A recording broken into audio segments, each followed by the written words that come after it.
अखिलेश, मध्य प्रदेश कौन से फेज में रहने वाला है? और क्योंकि बड़ा स्टेट है, जाहिर है कि उसके चरण भी ज्यादा है और वहां की पॉलिटिकल पार्टीज तो पूरी तैयारी कर ही चुकी है और बहुत सारे ऐसे चुनावी बयान, चुनावी रैलियों में भी सामने आ चुके हैं जो मध्य प्रदेश के चुनाव को दिलचस्प बनाएंगे। बिल्कुल 4 चरणों पर यहाँ पर चुनाव होगा और अलग अलग इलाके के लिए अलग अलग तारीख तय की गई हैं। 6, 7, 8, 8 कुछ इस तरह से होगी, यानी कि पहले चरण में 6 सीटें, दूसरे चरण में 7 और फिर तीसरे और चौथे में 8-8 सीटें।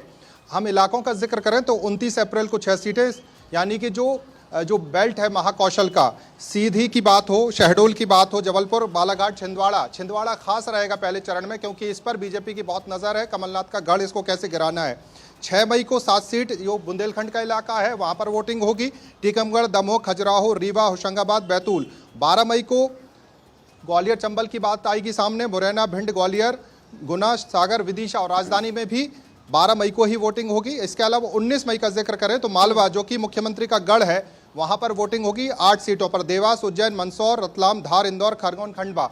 तो इलाके के हिसाब से मध्य प्रदेश को बांटा गया है और उसी तरह से वोटिंग होगी। और जैसे जैसे पारा चढ़ेगा गर्मी का भी, क्योंकि भर गर्मी में 29 अप्रैल से जो मई का महीना है, गर्मी के दौरान सियासी गर्मी बहुत तेज रहेगी और हम उम्मीद कर रहे हैं कि केरल में जब दस्तक देंगे बादल 1 जून को, उसके तुरंत बाद 4 जून को रिजल्ट आएगा, गर्मी थोड़ी शांत होगी। तो मध्य प्रदेश में सियासी पारा चरम पर है और तारीखों के ऐलान के बाद, और जिस तरह से तारीखों का ऐलान हुआ, जो सबसे टफ सीट है, जो सबसे इंपॉर्टेंट सीट है, वो पहला ही चरण 29 अप्रैल को रखा गया है और छिंदवाड़ा की सीट को जीतने की कोशिश बीजेपी करती नजर आएगी।